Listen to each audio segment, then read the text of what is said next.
morning, students. I am Shai sir with your economics classes. How are you, beta? I hope you will be fine. So, students, our chapter is rural development is going on, and today our topic is in this chapter the emerging challenge of rural development. यानी employment outside agriculture. हम कह सकते हैं कि ग्रामीण क्षेत्र में you know that कि the mostly people are engage in the agriculture sector, but the growing of population it's create unemployment. तो now we can see the outside resources outside the agriculture, यानी employment outside agriculture. So today we have discussed on that topic, and I think today this topic this chapter is will be finished. So Bharat में ग्रामीण विकास एक महत्वपूर्ण उभरती चुनौती है और जो कि धारणीय आजीविका के विकल्प ढूंढती है, जो कि हम एग्रीकल्चर से बाहर सर्च करते हैं. तो मेरा पहला पॉइंट है जो एग्रीकल्चर से हटकर थोड़ा सा है, जहाँ पर रूरल सेक्टर के लिए लोगों को रोज़गार प्रोवाइड किया जा सकता है.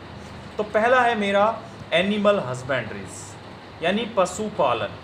पशुपालन एक अच्छी अपॉर्चुनिटी है ग्रामीण क्षेत्र में, जहाँ पे लोग इसमें इंगेज होकर अपनी अर्निंग को बढ़ा सकते हैं और काफ़ी हद तक उनको रोज़गार की जो प्रॉब्लम है, अनएम्प्लॉयमेंट की जो प्रॉब्लम होती है, उसको सॉल्व कर सकते हैं. तो एक अच्छी अपॉर्चुनिटी है animal husbandries. In India I can tell you some statics information just like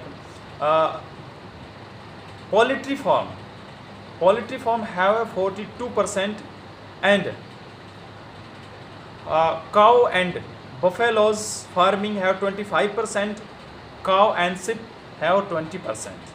तो यानी मुर्गी पालन 42% पाया जाता है, गाय भैंस 25% पाया जाता है, और जो भेड़ और बकरियां हैं उनका 20% भारत के अंदर पाला जाता है. तो अधिकांश इलाकों में इनके द्वारा बहुत सारे फैमिलीज हैं जो इसमें इंगेज रहती हैं और वो अपनी आजीविका कमाती हैं. तो काफ़ी हद तक इस सेक्टर में विकास करके हम जो रूरल सेक्टर है उसमें जो विकास है उसको बढ़ा सकते हैं. दूसरा मेरा पॉइंट है फिशरीज़. फिशरीज़ एक इम्पॉर्टेंट हम कह सकते हैं कि एक सेक्टर है जहाँ पर लोगों को अपना जीविका चलाने का एक मुख्य साधन है. बट अभी भी कुछ जगह ऐसी है कि जो ये सेक्टर है, मत्स्य पालन जो सेक्टर है, फिशरीज जो सेक्टर है, वो लोग कुछ बेसिक सुविधाओं से वंचित हैं. अगर उनको कुछ ऐसी फैसिलिटीज़ प्रोवाइड की जाएँ तो आई थिंक कि ये सेक्टर जो है काफ़ी कुछ कंट्रीब्यूट कर सकता है जीडीपी के अंदर. तो inland source of marine shores भी कह सकते हैं हम इसको. भारत के अंदर काफ़ी मात्रा में लोग इसमें इंगेज रहते हैं.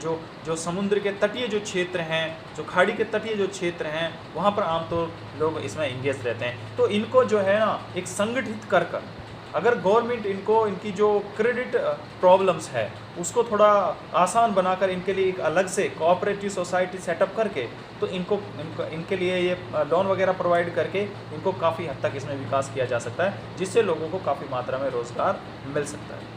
अगला है मेरा हॉर्टिकल्चर. देखिए ये हमारा ग्रोइंग इंडस्ट्रियल सेक्टर है इंडिया के अंदर बहुत ज़्यादा. ग्रामीण क्षेत्रों में उद्यान या बागवानी रोजगार का एक अन्य वैकल्पिक स्रोत है. ये गैर कृषि से रोजगार के एक स्रोत के बजाय फसलों के उत्पादन और उनके विविधीकरण के ऊपर जोर देता है. भारत के अंदर 1991 से और 2012 के बीच में बागवानी में ऊंची फसल उत्पादकता, यानी जिसको हम गोल्डन रिवोल्यूशंस बोल सकते हैं, काफ़ी अधिक इसमें वृद्धि हुई है.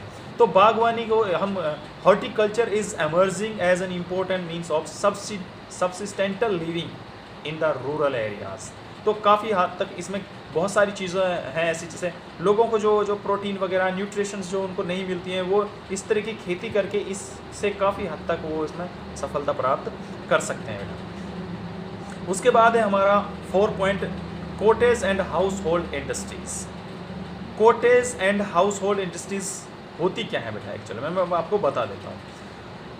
कुटीर उद्योग वो होते हैं जो घरों के अंदर चलाए जाते हैं, यानी इन पर बहुत ज़्यादा पूंजी की ज़रूरत नहीं होती है. कुछ ही लोग, एक 5, 7, 10 लोग एक समूह बना लेते हैं और एक छोटा सी इंडस्ट्री अपने घर में ही स्थापित कर लेते हैं. उनको कुटीर उद्योग बोलते हैं. तो इस तरह का अगर गवर्नमेंट इनको थोड़ा सा एनकरेज करे, इनके लिए जो क्रेडिट प्रॉब्लम्स आती है, जो शाख की जो प्रॉब्लम आती है, उनको काफ़ी हद तक सॉल्व करें, तो ये जो है सेक्टर काफ़ी हद तक जो हमारी अनएम्प्लॉयमेंट जो रेट है उसको कम किया जा सकता है। क्योंकि यहाँ पर लोगों को बगैर वो जो शहरीकरण होता है वहाँ जाते हैं रोज़गार की तलाश में, उनको काफ़ी हद तक यहीं पर रोज़गार, अपने घर पे रोज़गार मिल सकता है और काफ़ी हद तक जो गरीबी है वो कम की जा सकती है।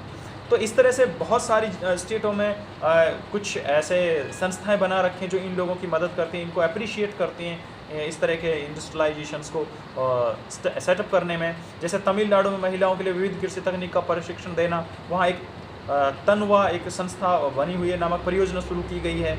इसी तरह information technology IT is an option of livelihood in rural areas. तो काफ़ी हद तक यहाँ पर भी हमने सफलता हासिल की है। मेरा अगला पॉइंट है बेटा ऑर्गेनिक फार्मिंग एंड सब्सिस्टेंटल डेवलपमेंट। इसी के अंदर देखिए ऑर्गेनिक फार्मिंग एंड सब्सिस्टेंटल डेवलपमेंट जो है ये एक कृषि की जो है ना जैविक कृषि पद्धति है। इसके अंदर जो ऑर्गेनिक इनपुट्स हैं उनका प्रयोग किया जाता है और इससे क्या है कि इसमें मूलतः पशु खाद और कंपोस्ट यानी जो हरी खाद शामिल होती है। इससे क्या काफ़ी मात्रा में तो जो लैंड है वो फर्टिलाइज़र होती है और दूसरा जो पॉल्यूशन होता है वो नहीं होता है। सबसे बड़ा ये है कि ये हमारा सस्टेनेबल डेवलपमेंट होता है एक तरह से।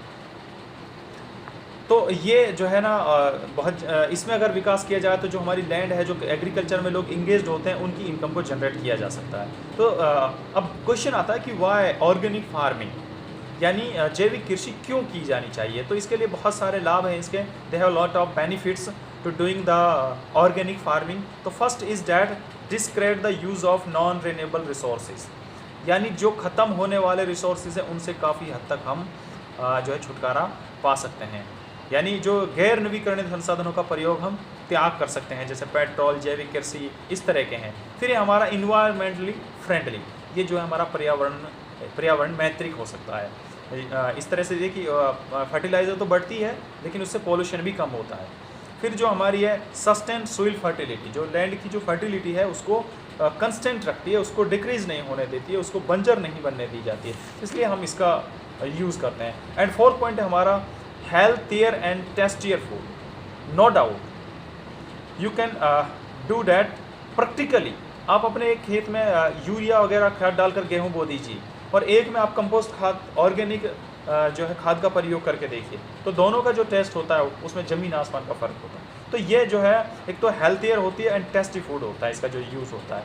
फिर और दूसरा है ये inexpensive technology for the small and marginal farmer. जो छोटे किसान होते हैं, जो सीमांत किसान होते हैं, उनकी जो उन पे जो है हाई एक्सपेंडिचर नहीं होना पड़ता, उनके लिए सस्ती प्रौद्योगिकी हो जाती है, क्योंकि वो यूरिया दूसरी चीज़ें खरीद के लाते हैं मार्केट से, वो बड़ी कॉस्टली होती हैं। तो ये आपका घर पर ही होता है, गाय भैंस आपके जो फार्म, पोल्ट्री फार्म जो है ये फार्म खोलते हैं आप एनिमल, तो उनका जो खाद वगैरह होता है उसी का यूज़ करते हैं। आपको एक तो वहाँ से गंदगी नहीं होती है, दूसरा आपकी लैंड की फर्टिलाइज़र बढ़ती है और तीसरा आपको टेस्ट बढ़ता है। तो they have lot of benefits to use the organic farming. So I think बेटा इतना ही था इसमें, और ये लेसन आपका फिनिश हो गया है। On Monday we can discuss on their question answer. So if any students have any problem regarding this any type, just like और टीचिंग स्ट्रेटजी, देन आस्क मी।